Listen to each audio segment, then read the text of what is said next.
I used to actually dream that I was pitching for the Yankees. And then I saw Babe Ruth and Gary DiMaggio, they were on my team. Then all of a sudden I felt my mother shaking me, saying, "Wake up, Tommy, it's time to go to school." Why did she take me away from that dream?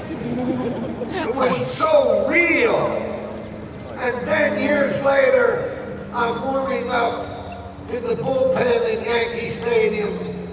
Yogi Berra was the hitter, and the manager walked out to the mound, and he signaled for the left-hander to come in. And I took that long walk from the bullpen to the pitcher's mound. And as I was walking, I looked around like this.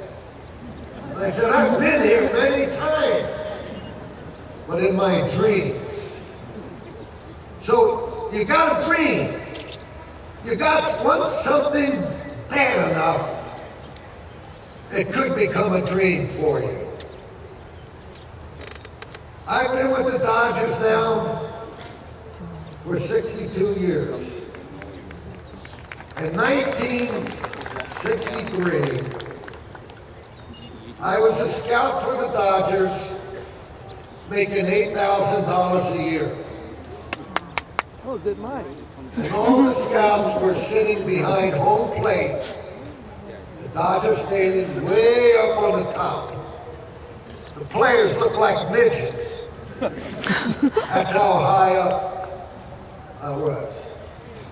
And I said to my wife, I said, "You see that dugout over there?" "Yeah." I said, "One day I will be managing the Dodgers in that dugout in the World Series." 14 years later, I was managing the Dodgers in that dugout in the World Series against the Yankees. That's a dream come true. That is what you really must have. Now you have worked hard to get this diploma. You made sacrifices. And today, sitting there, you heard from speakers with so much wisdom to all of you. Utilize it. Believe in it. You can be anything you want to be in this country. All you got to do is you got to want it. You got to pay the price. And the price of success can only come through the avenue of hard work. Self-confidence. I remember when I replaced the manager, Walter Alston, then Scully interviewed me.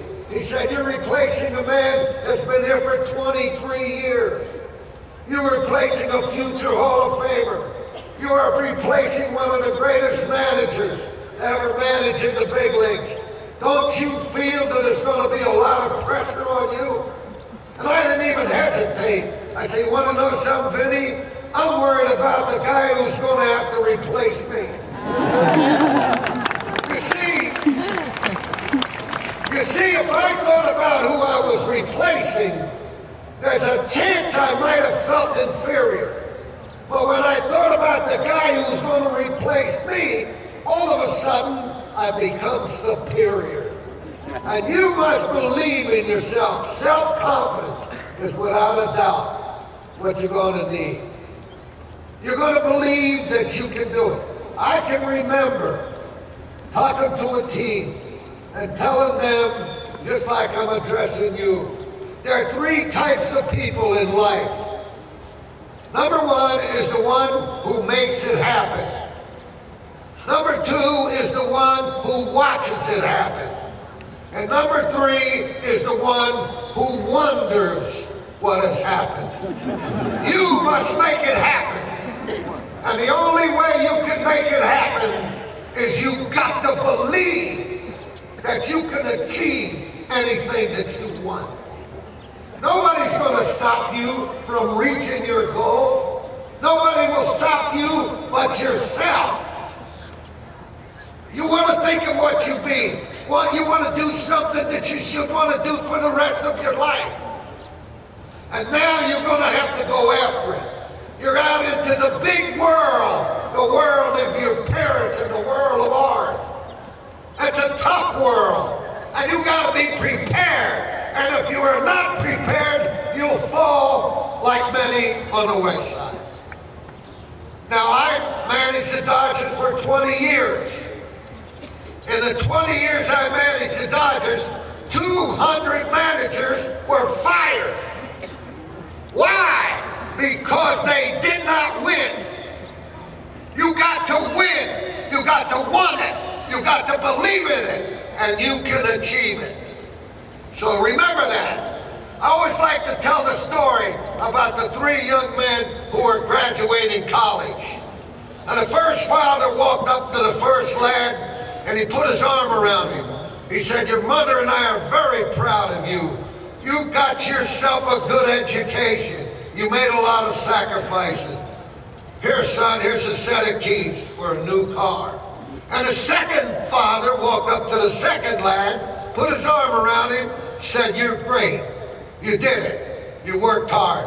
My wife's gift to you, your mother, is a check for $10,000. Spend it as you see fit."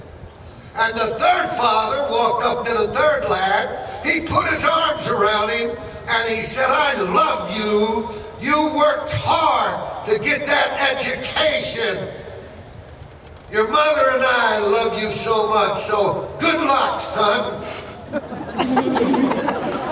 Hey, wait a minute. Everybody got the new car. Everybody got a check for $10,000. You didn't give me anything. And the father said, "That's where you're wrong. I and your mother are giving you a much bigger and a much better present than they received. We're giving you the world. Go out and earn it." That's what you're going to have to do. You're going to have to earn it. Nobody's going to hand it to you. You got to go out and earn it. And the only way you can earn it is through self-confidence, pride, dignity, and character. You represent this great university no matter where you go in this world. And when you do, you represent it with a degree of high class. Be proud of this university. They were the ones that gave you the education. Be proud of the teachers who took the time out to teach you how to be successful. So you should be very, very grateful today. But more important, be grateful to your parents who loved you and made you come out and get a good education. So how about a nice round of applause for your parents?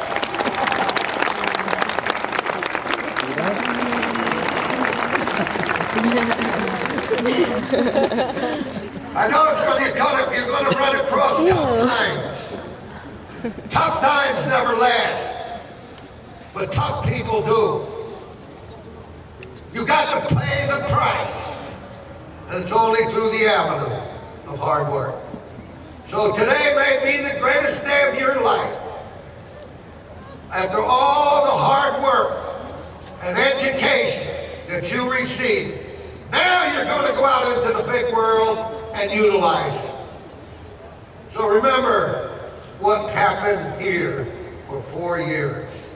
You are to be congratulated. I hope and pray that each and every one of you reach your goals in life.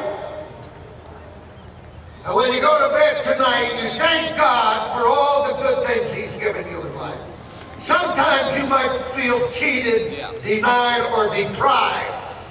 But look over your shoulder and see how many people are worse off than you, and then you'll realize how lucky you are. So when you do say your prayers tonight, if you have any compassion in your heart, you'll say a prayer for Tommy and the Dodgers.